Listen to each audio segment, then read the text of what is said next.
एक बार गौतम बुद्ध अपने कुछ शिष्यों के साथ एक नदी के किनारे से गुजर रहे थे। शाम का समय था। डूबता हुआ सूरज अपनी लालिमा से वातावरण को आकर्षक बना रहा था। बुद्ध ने देखा कि नदी के किनारे पर गीली मिट्टी से बच्चे छोटे छोटे घर बना रहे थे। वे बच्चे इतने प्रसन्न थे कि जैसे उन्हें सब मिल गया हो। उन्हें अब किसी भी चीज़ की आवश्यकता नहीं।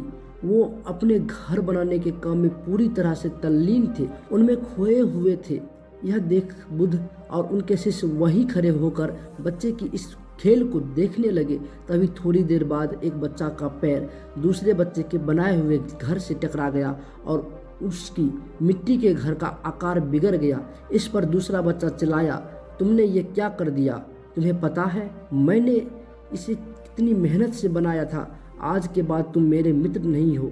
तुम्हारी और मेरी मित्रता खत्म। इसके बाद वह दूसरा बच्चा अपना घर बनाने लगता है। थोड़ी देर बाद उन बच्चों की माताएं आती है जो कि नदी में कपड़े धो रही थी और आकर कहती है, चलो बच्चों, अब शाम हो गई है, अब घर चलो। इतना सुनते ही वे सारे बच्चे अपने बनाए हुए मिट्टी के घरों पर कूद कूद कर अब तोड़ने लगे। वे सारे खुशी से चिल्ला रहे थे और मिट्टी के घरों पर कूद रहे थे। जो बच्चे थोड़ी देर पहले मेरा घर तेरा घर कर रहे थे, उनमें से किसी को भी अब इस बात की सूझ नहीं थी कि कौन किसका घर तोड़ रहा है। थोड़ी देर तक उछल कूद करने के बाद वे बच्चे एक दूसरे के कंधों पर हाथ रखे मस्ती मजाक करते हुए चले गए। जब ये बच्चे माने हुए थे कि ये घर उनके हैं, तो उन बच्चों के बीच लड़ाइयाँ भी हो रही थी, उनकी मित्रता भी टूट रही थी। लेकिन जैसे ही बच्चों को पता चला कि रात होने वाली है और उनके असली घर जाने का समय हो चुका है, तो बच्चों का मिट्टी के घर के प्रति मोह समाप्त हो गया और उन्होंने खुद ही कूद कूद कर उन्हें तोड़ा और खेलते कूदते अपने घर चले गए। इस घटना को बुद्ध और उनके शिष्य पूरे ध्यान से देख रहे थे। लेकिन जाते हुए बच्चों को देखकर बुद्ध मुस्कुराने लगे, तो शिष्यों ने बुद्ध के मुस्कुराने का कारण पूछा।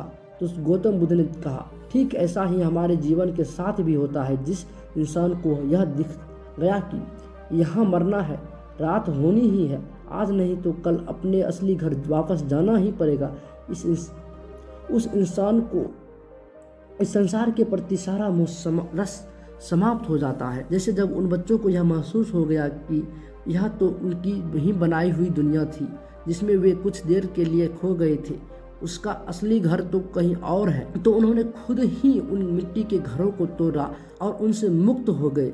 बुद्ध ने आगे कहा, लोग मुझसे पूछते हैं कि हमें इस संसार से मुक्ति कैसे मिलेगी, जबकि तुम्हें मुक्त होने की जरूरत नहीं है, तुम पहले से ही मुक्त हो।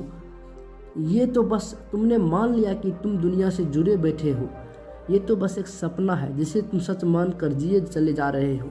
हम सोचते हैं कि जीवन बीता जा रहा है और हम अभी भी कुछ नहीं कर रहे हैं, बस इसीलिए मन अशांत है। दोस्तों, हर परिस्थिति में खुश रहना चुनाव है और फिर धीरे धीरे ये चुनाव हमारा स्वभाव बन जाता है।